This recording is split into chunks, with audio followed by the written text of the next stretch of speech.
Hi friends, welcome to ML updates. ఈ వీడియోలో ఇప్పుడే మరొక లేటెస్ట్ అప్డేట్తో మేము ముందుకు వచ్చాను. సో దానికి సంబంధించిన పూర్తి వివరాలు కూడా మీకు ఎక్స్ప్లెయిన్ చేస్తాను. ఇక టాపిక్లోకి వెళ్ళిపోదాం మనం.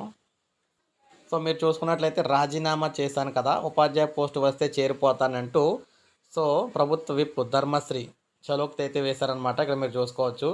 పరిశీలనకు విద్యార్హత పత్రాల సమర్పణ అయితే కూడా చేయడం జరిగింది. విద్యార్హతకు సంబంధించి ధ్రువపత్రాలను పంపాలని కోరగా వాటిని పంపాను. ఇదిగో ఇప్పుడు రాజీనామా చేశాను కదా, అది ఒకవేళ ఆమోదం పొందితే అనకాపల్లి జిల్లా చోడవరం లేదా సమీపన పిఎస్ పేటలో ఉపాధ్యాయ పోస్టు వస్తే చేరిపోతాను అని చెప్పేసి ప్రభుత్వ విప్ ధర్మశ్రీ చలోక్తి విసిరారు. సెకండరీ గ్రేడ్ ఉపాధ్యాయ పోస్టుల భర్తీకి సంబంధించి సంబంధిత శాఖ అధికారులు చేపట్టిన ధ్రువపత్రాల పరిశీలనకు మీరు విద్యార్హత పత్రాలు సమర్పించరా అని చెప్పేసి అడిగిన ప్రశ్నకు ఆయన పై మేరకు స్పందించారన్నమాట.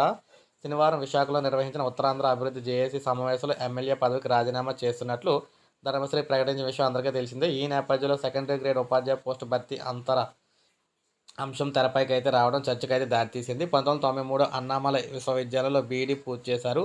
1998 డిఎస్సిలో ఎంపికయ్యారనమాట. ఇలా ఎంపికైన అభ్యర్థులు మినిమం టైం స్కేల్పై నియామకం చేపట్టాలని ప్రభుత్వం నిర్ణయించింది.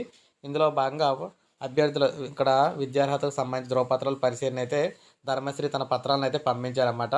పంపించడంతో జాబ్గానే దగ్గరలో వచ్చినట్లయితే ఈయన జాయిన్ అయిపోతానని చెప్పేసి చెప్పడం జరుగుతుంది. సో ఇలా ఉందన్నమాట. ఎమ్మెల్యే అయితే ఉపాధ్యాయ పోస్ట్కి అయితే జాయిన్ అవుతున్నారు. సో ఇది మనకు ప్రజెంట్ లేటెస్ట్ అప్డేట్. వీడియో నచ్చితే లైక్ చేయండి, సబ్స్క్రైబ్ చేసుకోవద్దు, మన ఛానల్ సబ్స్క్రైబ్ చేసుకోండి.